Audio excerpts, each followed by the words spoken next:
हाय friends नमस्कार welcome to my first blog आशा करुँच आपण मैंने मत बहुत सारा भल पाइबा देवे। तो आज आम ये ब्लॉग रे देखा गाँव परिवेश रे शीत दिन रोषे और खाइबाटा केते जबरदस्त होता है। तो चलते डेरी नक स्टार्ट करवा आम वीडियो।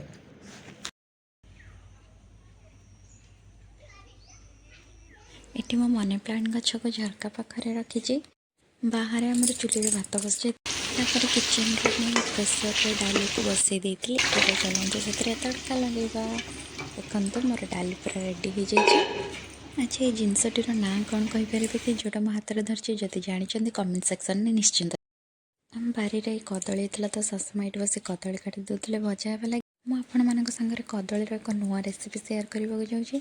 आपण मैंने भी घरे बनातु मत कमेंट कर जानतु आपण मानक केमती। प्रथम कदली को मुझे चुन चुन कर काटी देती तापर से ऐड करवा कि बेसन मुझे 2-3 चामच बेसन नहीं तापर ये नवा आम भृषंग पत्र कि कंचा लंका आ कि पियाज आउ कि लुण अल्प कि पानी दे आमर बैटरटा जमती पकुड़ी छाणला टाइप टिके काठुआ काठुआ हो रहिबो तो आमको छाणवा को सुविधा हे। मुझे किसी रेडी करूँ देखु मोर बैटरटा पूरा परफेक्ट है। देखु गैस रे मुझे कढ़ई बसई दी तो आमर तेल ए गरम हो जाए आम यहाँ छाणीदे।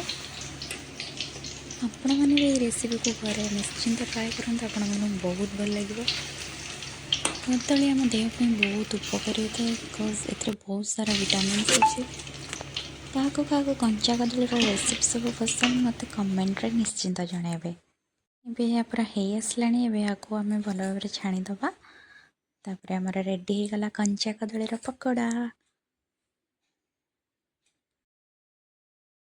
मुझे कढ़ई किसी तेल नहीं जाइए शुखला लंका और फुटण दे बाकी तक कदली भाजीदेवी से किसी लुण और हलदी दे या घोड़े देपर आमर ए भजा रेडी हो कदली भजा।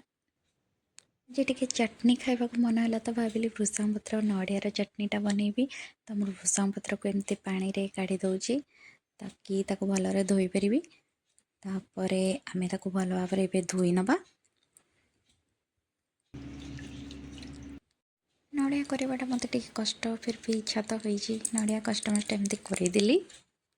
चटनी पे मु सब ये सामग्री नहीं जाइए कि भृषंग पत्र कि कोरा नड़िया आउ कि चीनी 3टी कंचा लंका नहीं खंडे आंबुल लुण आ कि रसुण अदा आ कि जीरा तापर भृषंग पत्र को आम भल भाव धोईकी ग्राइंडिंग जार रे देदेली।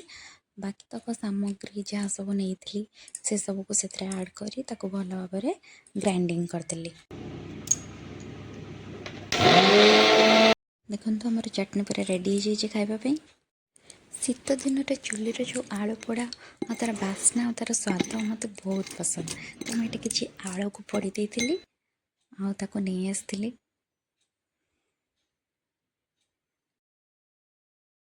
चलते ए आमर खाଇବା रेडी करवा। गरम गरम आलू पोड़ा कि कंचा सोरिष तेल और कि पियाज आ गोटे लंका लुण दे भल भाव चकड़ी देली। देखो आम चकड़ाटा के जबरदस्त होती खावा को भी बहुत टेस्टी होता है।